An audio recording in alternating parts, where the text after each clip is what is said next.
Good evening and welcome to the 2021 State of San Diego County Address. Thank you for joining us. This evening's address will be delivered by Nathan Fletcher, Chair of the San Diego County Board of Supervisors. San Diego County is home to more tribal nations than any other county in the United States. Those tribal nations are comprised of the Kumeyaay, Luiseño, Cupeño, and Kuea people. Auken Shuay, Bil Hun, Inyawaps, Matayum, Pi, Amaya, Aquachmi, Nichuay, Iyay, Ipay, Yamat, Hasitlamapa, Matatay, Yapa, Matsaay, Yapa, Akana, Kaphao, We, Nekaphaus, Hawakam, Ahasitlam, we use. Iyay matpiyi,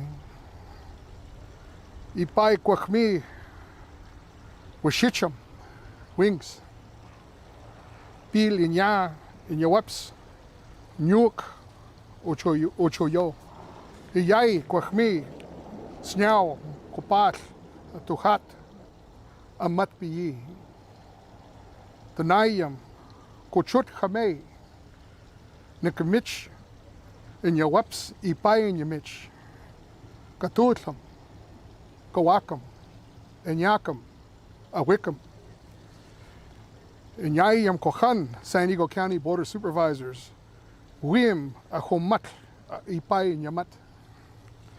Hiyay kwachmi, kepnapam, tanay, iyuchap, pilinya, iyuchap. Nimsap, Iyuchap, Kuma. To my knowledge, this is the first time that our language has been spoken to address any governing body of our county. Thank you. San Diego County's rich and diverse cultures are what makes our county a great place to live, work, and visit. This evening's invocation is an original prayer written for the state of the county by interfaith leaders who represent the diverse tapestry of our county's spiritual landscape. Creator of the universe, bringer of light, energy, of connection, common goodness, spirit of resilience and love, we center our collective and connected hearts together tonight. Holy One of blessing, eternal fountain of creativity, grant to all of us the ability to see the world through your loving ways. Help us to right the wrongs of the past, to dismantle the laws and regulations designed to create and maintain second-class existence for your people of color, your indigenous people, and all your people, our neighbors, whose ethnic heritages have been used as an excuse for the trampling of their humanity, their dignity, and the diminishment of their rights and opportunities. From housing restrictions to still unpaved streets, from fracking adjacent to indigenous communities to the school to prison pipelines. Give us the strength to say enough. Invigorate us, God, in this urgent and sacred work. Give us resilience, strength, connection, and love. Almighty God, the source of hope, we remember those who travel across countries and continents, seeking opportunity, freedom, peace, justice, and refuge. We remember those who are turned away, those who are attacked, those who are torn from their families, and those who have lost loved ones to violence in all its forms. Give strength to the traveler and wisdom to us all, so that we might see more clearly the difficult journey so many have traveled. Help us to care for the sojourner in meaningful ways, offering comfort, shelter, mercy, and compassion. Give us resilience, strength, connection, and love. We remember and celebrate all the people who've been made by you and in your image. We acknowledge and celebrate the many intersectional identities of this community.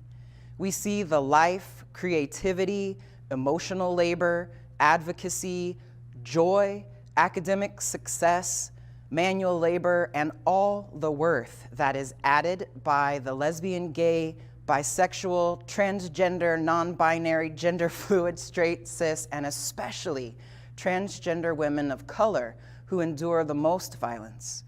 We pray for an end to the chains of systemic, religious, social, economic, and intellectual oppression against the communities of sexual and gender identity minorities.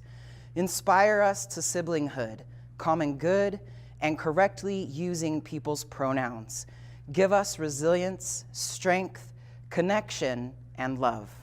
Spirit of call and inspiration, we remember our leaders and the sacred duties placed upon them. We lift up our leaders in our communities and in our workplaces, leaders in our places of worship and our humanist organizations, leaders in our places of business and town councils, leaders in our cities and our county, leaders in our districts and our state and our country. Guide them with wisdom and compassion, inspiration and commitment to the public good. Give them resilience, strength, connection, and love. Our God, I graciously ask you to be the God you promised to be in your word. Be a healer to those who've contracted the coronavirus. Strengthen those who are recovering. Comfort those who've experienced a loss, whether it be a loss of a loved one, a loss of a job, a loss of a home, or an opportunity to further their education.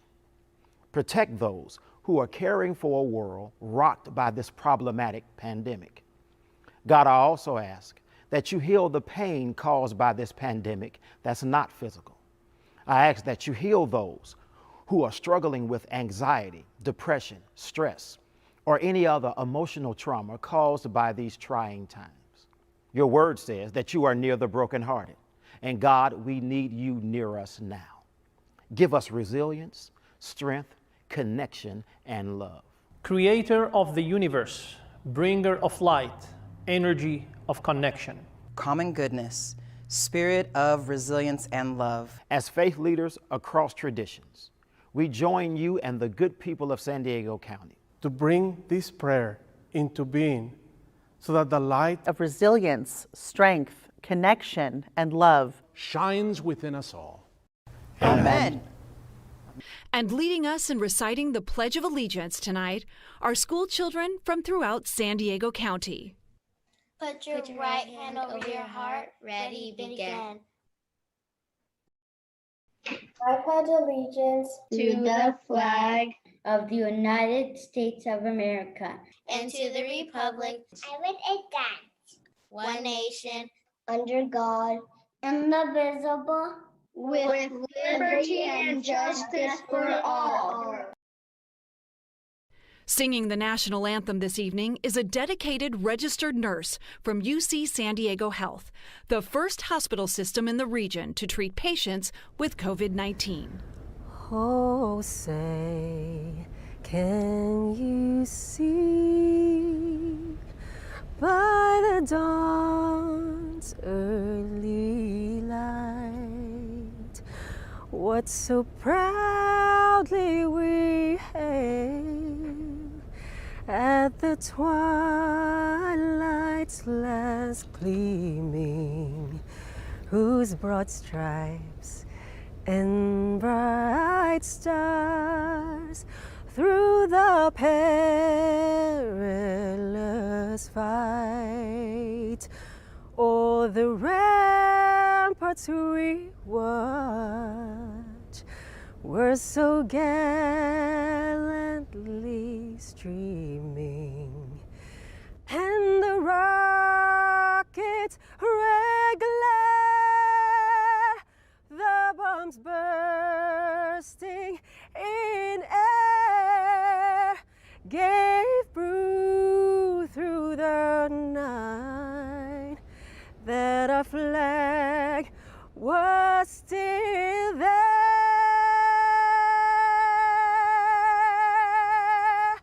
Oh, say, does that star-spangled banner yet wave?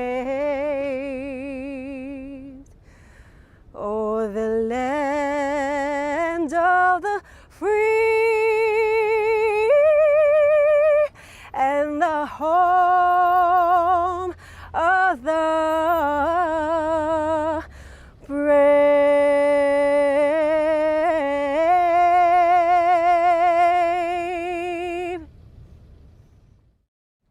Good evening. I am Dr. Wilma Wooten, the Public Health Officer for San Diego County.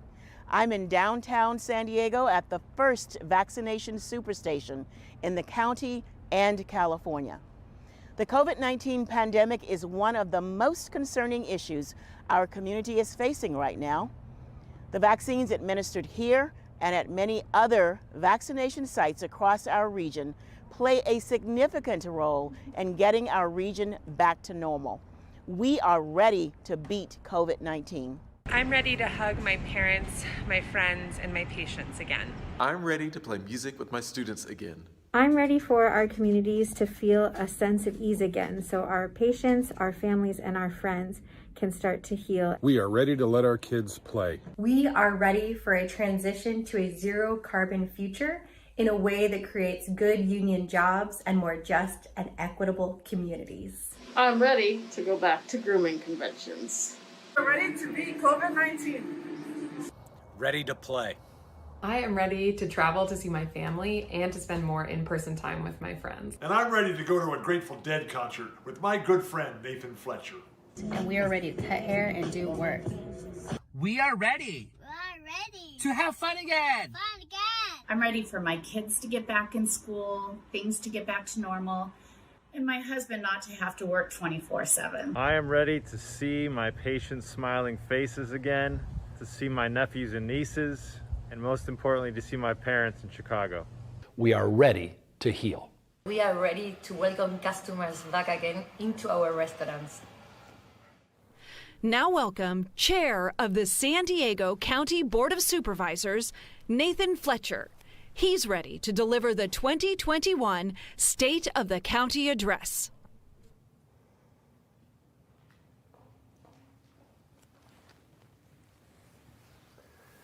Good evening. I come to you tonight from the county's Emergency Medical Operations Center. 370 days ago, our county was one of the first in the nation to declare a public health state of emergency on COVID-19, activating this site and others to respond. From this modest warehouse, our region's massive mobilization was equipped. Masks, ventilators, testing supplies, PPE, and now vaccines. At its heart, thousands of dedicated workers responding to the ever-changing, incredibly challenging pandemic of the last year. A year that has tested us and at times divided us. A year of tremendous sacrifice and tremendous loss. A year that has shown us the very best of each other and sadly some of the worst. But through it all, we never gave up. We are still battling COVID-19, but the tide is turning. The last year has shown our enduring strength and toughness. As I stand before you tonight, I have no doubt the state of our county is resilient, and together we are ready to rise. Ready to rebuild our economy, our children's education, ready to restore our faith and trust in one another, ready to reunite both from social distancing and deep divisions. And we're ready to recover, rebuild, and truly build anew. And so tonight, I present to you progress in our fight against COVID-19, along with plans to set our county government in a new direction. We don't simply strive to get back to normal. We want better than that. Our commitment is comprehensive action to make life fundamentally better for all. COVID's conflicts get the attention, but our commitment to one another, that is what's kept me going through the darkest moments. I see that in Cam Fomby, a Marine Corps veteran and restaurant owner who didn't protest the public health orders, he prioritized them. Because in his words, you can rebuild a business, you can't rebuild a life. The perseverance of Elisa Barnett with the San Diego LGBT Community Center, on the streets, delivering groceries to homebound seniors. I see our resilience in Michelle Pingall, a nurse who has spent a year fighting to save lives from COVID-19. She wowed us with the national anthem. And she represents a workforce that has wowed us for a year with their grace, compassion, and commitment. I see incredible strength every single day in my wife. She does her job, a difficult one. And then she does everything else. Kids on Zoom, out to play, things at home in perfect order. She amazes me. But I also know that she represents millions of women who always find a way to step up and get it all done. I see the commitment of world-renowned scientists, Doctors Christian Anderson, Natasha Martin, Chip Schooley, and many more, who are in global demand but still make the time to advise a county supervisor on following the science. And I see it in all of you. Parents, mothers, neighbors, essential workers, each of you doing your part to protect each other. For over a year, you did not give up your commitment and you did not lose hope, and neither has your county government. Our immediate priority continues to be controlling and defeating coronavirus. COVID cases are down, vaccinations are up, hospitalizations have stabilized. But we must continue to be resilient, wearing masks and avoiding high-risk settings because of continued COVID spread and more contagious new strains. But now we have the hope of a vaccine present, and we are rising to meet the task at hand. All of your county government is focused on distributing and administering the vaccine because the sooner everyone gets vaccinated, the sooner we get our lives back, get San Diegans back to work, get our kids back in the classroom. Our county has led the state of California, not a leader, but the leader in vaccines administered. In January, we launched our state's first vaccination superstation at Petco Park. There are now 5 superstations and more than 15 community points of distribution in the areas hit hardest by COVID. While the shortage of vaccines and problems in shipments have caused frustration, we are continuing to press ahead as best we can. All of San Diego's skilled nursing and long-term care facilities who house the seniors most vulnerable to COVID, they've all been vaccinated. Phone lines stand ready to assist seniors without computer access. If a senior lacks transportation, we will take them. And if they can't leave their home, we will go to them. Mobile teams are going to senior living centers, hard-to-reach rural areas, and they are standing ready to vaccinate our farm workers in the fields. We've added community health workers to go into the hardest-hit neighborhoods with dedicated appointments, fighting for equitable vaccine access for San Diegans too often left behind. Together with our healthcare partners, San Diego County has administered more than 684,000 vaccines. But it's not enough. We have to do more.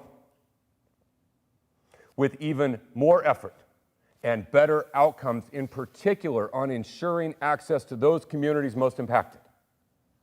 In the coming weeks, we'll also be launching new sites to vaccinate the next tier: teachers, grocery workers, and yes, law enforcement. And we stand ready to go March 15th to be able to offer vaccines to those with underlying health conditions and disabilities. And while there is hope on the horizon with the vaccine, the harsh reality of this global pandemic is well known. Leading the county's public health response has been a daily choice between bad options and worse options, trying to do the least harm. And even when we're making a positive difference saving lives, I know many San Diegans don't feel a positive impact because of what had to be done. San Diego has a death rate lower than any surrounding county, half that of surrounding states, but most of our kids are still not in the classroom. We performed over 3.3 million COVID tests at 37 public testing sites, done contact tracing, case investigations, yet we could not contain the most recent national surge. We're delivering over $300 million in economic aid to families, small businesses, and nonprofits, yet it didn't stop the pain. It's barely softened the blow. Too many small businesses on the brink, too many working families pushed to the edge. Last year was a year of inaction from Washington, though we know hope and help is now on the way. The reality COVID has made clear is that this is not just a global public health pandemic. We see clearly there is a pandemic of inequality that we must stamp out, a pandemic of injustice that we must overcome, a pandemic of intolerance that we must unify against. And so tonight, let us resolve to continue our fight not only against the coronavirus, but continue our fight against all the underlying conditions that have made this response so hard. From real action to tackle climate change, to substantive, not performative work on racial justice, from economic opportunity to education, clean air and water to protecting our immigrant population, from mental health care to housing and homelessness. Let's take action to make county government truly work for every San Diegan. And to our county workers, who are the backbone of our county government, I value you, I appreciate you, and I will always be here to support you. And now, with spring coming, with hope on the horizon, we must look towards the future and the incredible opportunities ahead. My first action this year as chair of the Board of Supervisors was setting in motion a new progressive agenda for a new era in county government. We will always honor our commitment to the unincorporated communities. And even with crime at historic lows, we cannot lose our focus on public safety. But we have an opportunity to do more, making justice, fairness, and opportunity a core principle guiding our actions. The legacies of the original sin at the founding of our country, they're still present today in all parts of our society: land use, environmental, economic, criminal justice. We face the reality a black baby born in southeastern San Diego will live on average 10 years less than a white baby born in La Jolla. The reality a Latino child in Barrio Logan is 7 times more likely to have asthma than a white child in Solana Beach. The average life expectancy of a trans woman of color is just 35 years. A perpetual wage gap that sees workers of color and women paid less for the same work than white men. Our community can't rise to its full potential if so many San Diegans are prevented from ever rising at all. That's why we brought back the Human Relations Commission, to empower the community and strengthen the Citizens Law Enforcement Review Board to provide more oversight. We declared racism a public health crisis to break down barriers keeping communities of color from accessing the health care they need.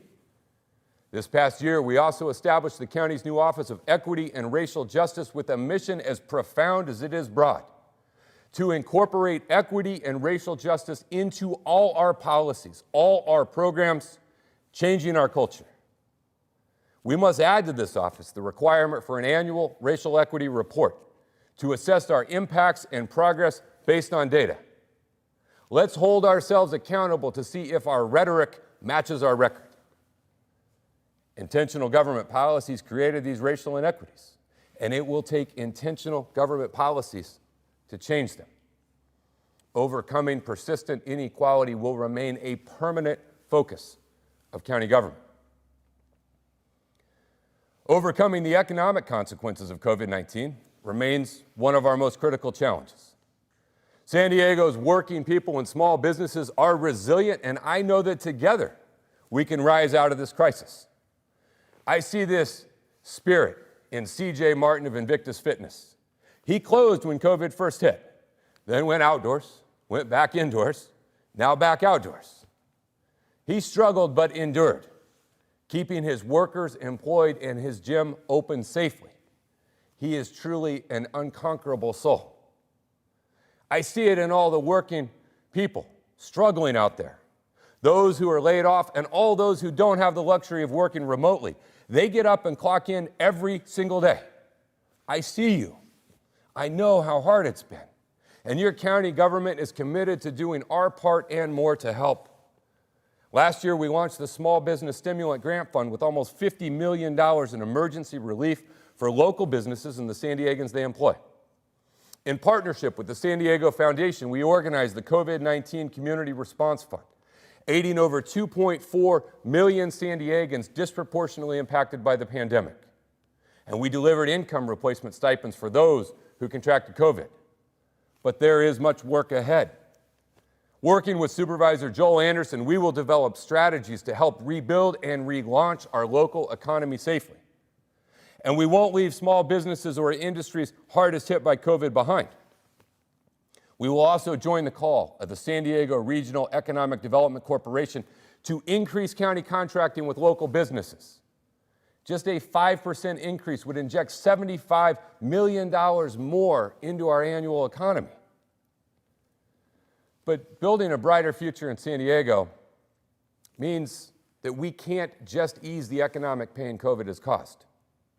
We have to restore fairness and opportunity for all San Diegans, especially to those whom opportunity has long been denied. I believe county government has a big role to play in combating income inequality. This recession is the most unequal recession in American history. And we must fight to fix all the economic inequalities COVID has exposed. The policy decisions we make in this county on wages, job security, public health funding must always demonstrate a commitment to the worker who held our communities together in this tough time. And this starts with our county government coming in line with other jurisdictions by adopting a living wage ordinance, because no one who works full-time should live in poverty. In the coming weeks, I will also be bringing forward a measure on worker recall and retention. We have to make sure those who lost jobs due to the pandemic have a fair shot to get them back when their businesses reopen. This year, working with our district attorney, we will launch a workplace justice initiative to crack down on wage theft, to protect low-wage workers from exploitation. And I will follow that up with the proposal to create the county's first ever Office of Labor Standard Enforcement, because you can't have a fair economic recovery if working people don't get a fair shake. And now let me say something you've never heard a chair of the San Diego County Board of Supervisors say. Unions, those in organized labor, are our partners and allies critical to rebuilding San Diego's economy fairly. Let's be honest. Our economy was at its strongest when unions were at their peak. The decline in union membership has tracked directly with the decline in the middle class and with the rise in income inequality. The fight for good middle-class jobs means the support of worker efforts to organize and join a union. And supporting San Diego's workers, our caregivers, janitors, hotel workers, our construction workers, and nurses, that means supporting San Diego's unions. And we are incredibly fortunate in San Diego to have a balanced economy. The military is our anchor, one of the world's largest biotech hubs on the cutting edge of the innovative economy, and our beautiful weather, laying the foundation for our tourism sector. But we can build on these strengths by attracting new industries that create good jobs for San Diegans. We are currently in the new golden age of television. More streaming, new platforms, more content than ever before. This year, I will propose the creation of a robust San Diego film office, not just a commission, but a working office to bring back San Diego's film industry and the good jobs for stagehands, carpenters, designers, artists, and innovators that come with it. Working with regional governors, we will streamline and expedite permitting, make government-owned facilities accessible, consolidate community services needed to attract the entertainment jobs to the future of San Diego. And as we transition to a clean energy economy, we will ensure the investments we make going green. Those investments will go to creating good jobs for local workers. The opportunity to see generational investments in infrastructure has the potential to build the communities we need and provide the jobs our people deserve. Electricians, engineers, entrepreneurs, everyone has a role to play in building San Diego's future. Throughout this pandemic, mental health challenges and substance abuse have been rising. And it's now time we rise to meet this challenge. Even before COVID, as a candidate for this office, I made clear my highest long-term priority is rebuilding San Diego's behavioral health system, the combination of mental health and drug treatment services. Right now, an underfunded and outdated system just shuffles patients, especially those experiencing homelessness from one crisis institution to the next without making a lasting difference. Last year, we launched a $25 million behavioral health impact fund designed to jumpstart an expansion of critically needed care. In the coming weeks, I will announce its initial results, and when San Diego sees the impact made, I know there will be demands to do more. We can and must build a network of comprehensive behavioral health care that delivers the right services to the right person at the right time. We must move from crisis care to continuous care. We must integrate behavioral health fully into the actions to reduce homelessness. That's why in recent weeks, we launched a new approach to the most common and often most dangerous entry point into behavioral health, a call to 911. The vast majority of emergency behavioral health calls law enforcement receives, over 59,000 a year, are about providing medical assistance, not making arrests. The county's new mobile crisis response teams, begun as a pilot program in North County, are replacing cops with clinicians on behavioral health calls. It's already delivering results by de-escalating dangerous situations and providing treatment, not punishment, to people in crisis. I appreciate the work of our district attorney in this effort. Over the coming year, we plan to take this innovative program countywide and fully integrate it into the 911 system. But we must recruit more behavioral health professionals, those in critical need, to make this program and our entire expanded system a success. We face a steep shortage of essential mental health workers. To tackle this challenge, I'll be convening the first of its kind San Diego County Behavioral Health Workforce Conference, bringing together the heads of our major universities and community colleges to bring a new crop of behavioral health professionals to the front lines of this fight, so we make real progress on behavioral health and also create a pipeline for thousands of good-paying careers along the way. But the right response still has to direct people to the right place to get the right care. That's why I fought last year to create the Hillcrest Regional Crisis Hub. Previously an abandoned building planned as a site for more luxury condos, but instead we're building a world-class center for behavioral health recovery. And more hubs like this are on the way to serve every region of our county. And when individuals are ready for discharge, it won't be back onto the streets with no ability to access follow-up care. They will be paired with a care coordinator, someone to help them navigate housing, access services, and be a source of ongoing stability and support that they can count on. That's just a part of our larger effort to break the cycle of poverty, addiction, disease, and incarceration. The county board just voted to abandon the long-failed war on drugs and embrace harm reduction to address substance abuse, a 180-degree shift from the past. We launched our Accelerated Connections to Treatment program to bring vital drug treatment into our mental health hospital. And the next week, we will be issuing a standing order from Dr. Wilma Wooten enabling community-based naloxone to prevent opioid overdose, with medication paid for by the state and distributed peer-to-peer, all through a county clearinghouse. But we know supportive housing goes hand in hand with effective drug treatment. And in the coming months, I will unveil a proposal and location to make significant progress on both. No doubt we will face opposition. But we can no longer let the not in my backyard naysayers prolong suffering on our streets and our neighborhoods. And all of these efforts will help reduce homelessness. But the creation of a new county Department of Homeless Solutions and Equitable Communities is critical to streamlining our regional response. This office will allow us to work more closely with local cities, in particular a renewed effort with Mayor Todd Gloria on maximizing available state and federal resources. People are hurting, neighborhoods are suffering, and we have to do better. Doing better on mental health also means restoring humanity and improving health care in our jails. And on this front, I have some news. Earlier this week, Sheriff Bill Gore and I came to an agreement on a new framework for health care in our county jails. Sheriff Gore will put a stop to the expansion of outsourcing health care And together we will seek a significant increase in the number of county health nurses, county mental health professionals, and county drug treatment providers in our jails. We will embrace services like medication for addiction treatment and a new focus on connections into ongoing care upon release.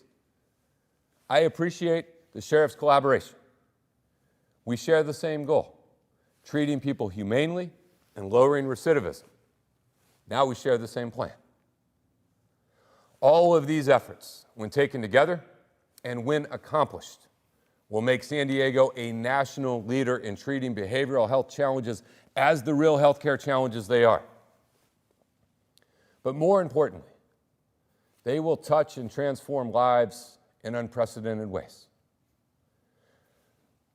We all know someone who has struggled with addiction or a mental health injury. They are our brothers, sisters, children, parents, our friends, our neighbors. They are all of us. And for all of us, we're ready to meet this challenge. The pandemic has also brought great hardship for our kids. I want to take a moment to recognize the nothing less than heroic efforts of the county's child welfare workers, who never stopped serving our community's most at-risk kids, even at the height of COVID surge. They've shown resilience throughout this crisis, keeping at-home visits, safety inspections, kids counseling going in this critical time. And so have our kids, shown resilience. They have struggled through so much for so long. As a parent, as a father, you know deeply how much you want the very best, not just for your kids, but for every kid. And I'm ready to get our kids back in the classroom. And I believe we are now in a place with progress on vaccinations and COVID that it's time to once again let our kids play. Our kids have been a focus of our emergency relief effort, investing in childcare, summer camps, internet connectivity for families facing crisis and COVID. But the truth is deep disparities in children's access to support, education, and a loving and stable home have been with us for years. We know adverse childhood experiences, ACEs, if not quickly met with trauma-informed care, can have devastating lasting effects. And every issue an elected official confronts is a mix of community need, professional interest, and at times personal experience. For myself and my mom, this one is deeply personal.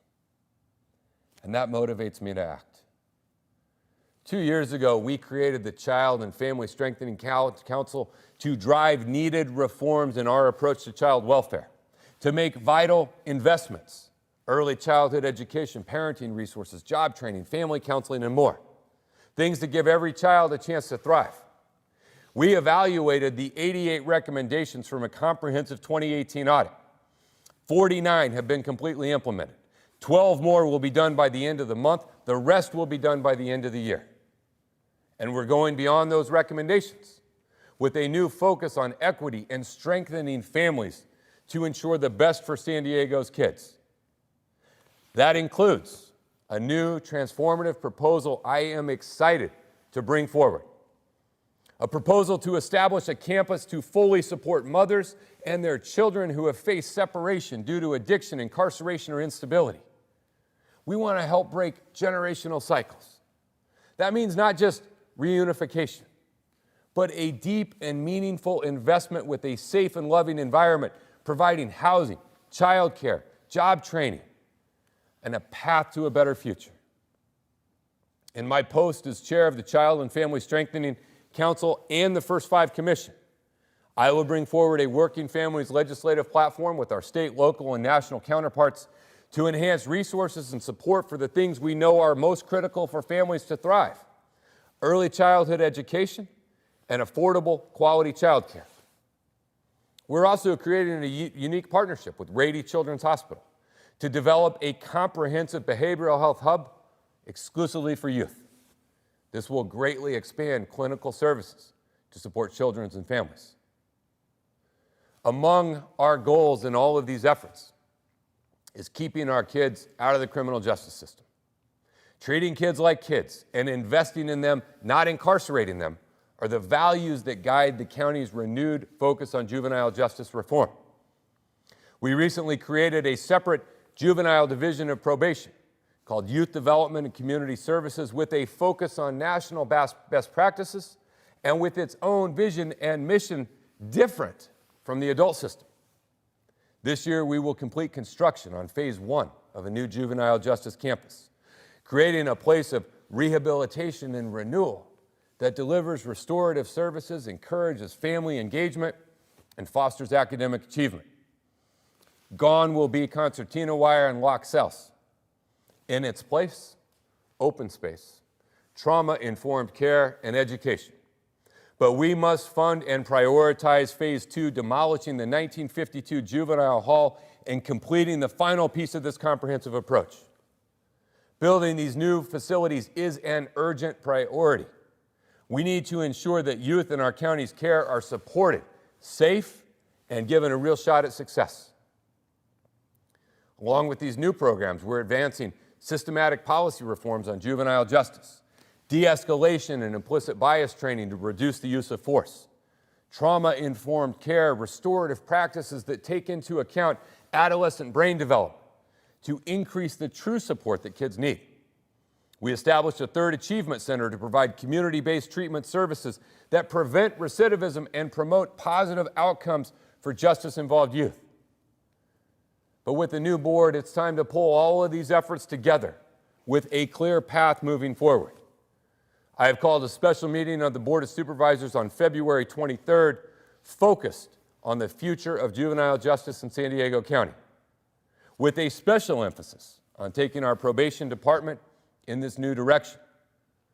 Our board is also engaged with community stakeholders in the search for a new chief probation officer, one who fully embraces the opportunity for progress on juvenile justice. And through it all, we will continue to depend on our probation officers. They've been asked to absorb a lot the last few years. Transformative change in staffing, direction, policies, and procedures. But we're going to work through all of these issues together, knowing that we all share the same mission: safe communities, thriving youth, and a recovery from COVID that doesn't leave our children behind. Every child deserves love, and every parent loves their child.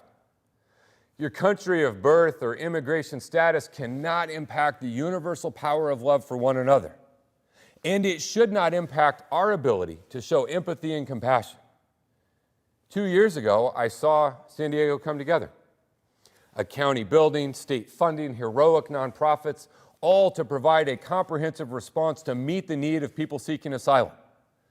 This wasn't the first time our region had to scramble to help our immigrant community. And today, we face it again. This year, we must commit ourselves to completing the work of having a dedicated shelter location for our refugees and asylees, one that can ramp up and ramp down based on the need. We stand ready as a region to shelter people from fire or flood. We must do the same here. And to coordinate these efforts and others, Supervisor Nora Vargas and myself will be proposing the creation of a county office of immigrant and refugee affairs. Perhaps the only positive surge in this pandemic has been the surge of San Diegans turning to outdoor activities to stay active and healthy. San Diegans are asking for expanded access to the parks, beaches, and natural treasures we all love and have come to rely on and appreciate even more during COVID. And the public expects action to ensure clean air and water and protect our environment for generations to come. The days of the San Diego County Board of Supervisors denying climate change are over. My first meeting as chair, Supervisor Lawson Reamer and I set in motion a climate action plan for San Diego County that will not only meet state goals to reduce carbon pollution, but exceed them. A plan to achieve 100% renewable energy, a pathway to a zero carbon economy, community choice energy that generates clean energy and good clean energy jobs, a region-wide response to the increasing threat of wildfires due to climate change, protecting both communities at risk and brave firefighters. And while Supervisor Desmond and I have had our differences. I know we agree on our commitment to fire safety and also agree on the need to better utilize our paramedics in the backcountry to provide community health care services. The pandemic has also brought a renewed urgency to the cause of environmental justice. According to Harvard researchers, people living in areas with poor air quality are more likely to die of COVID-19, and that is wrong. Everyone has a right to clean air, clean water, and a healthy life. When I joined the Board of Supervisors, I pushed to expand the county's water and air quality monitoring, especially in the most polluted communities. Now, a newly reorganized San Diego Air Pollution Control District will do even more to make the air our children breathe clean. Together with the California Air Resources Board, on which I serve, we're going to address San Diego's air quality challenges with bold steps forward. Some are underway, like the Advanced Clean Truck Rule that will reduce diesel truck emissions polluting residential neighborhoods, pollution control measures for commercial harbor craft so we keep San Diego Bay clean and safe, a redoubled effort led by Supervisor Vargas to clean up the toxic sewage in the Tijuana River with an active and engaged federal government. And Supervisor Lawson Reamer will lead our efforts to finally address our stormwater infrastructure failures and growing funding gap. San Diego County recently adopted a landmark electric vehicle roadmap, setting us on the right course. But the governor's bold announcement, putting our entire state on the path to zero-emission vehicles, inspires us to do more and faster. But another step we must take, focused on helping those hardest hit communities from air pollution, is to put in place something that can actually help them. This year, I will launch an effort to expand access to affordable used electric vehicles for low-income San Diegans. Most people can't afford a Tesla, but the sooner we all transition away from polluting fossil fuels to zero-emission vehicles, the better off we will all be. I'm also passionate about expanding opportunities for families to enjoy the outdoors together. There is nowhere better to start than in our own backyard, the County Waterfront Park, visited and enjoyed by more than 250,000 people every year. An amazing regional asset built by the previous Board of Supervisors. And now we're going to build on its beauty. To maximize an underutilized area, I'm bringing forward a plan to add a dog park, outdoor basketball, pickleball, which is apparently the new hot thing, and a world-class t-ball and wiffle ball field. To harness the excitement we all feel for our Padres, the ball field will be designed and built in partnership with the San Diego Padres. Let's replicate the feel of Petco Park for our little t-ball stars. And maybe we name it in honor of a Padre we know will be here for at least the next 14 seasons.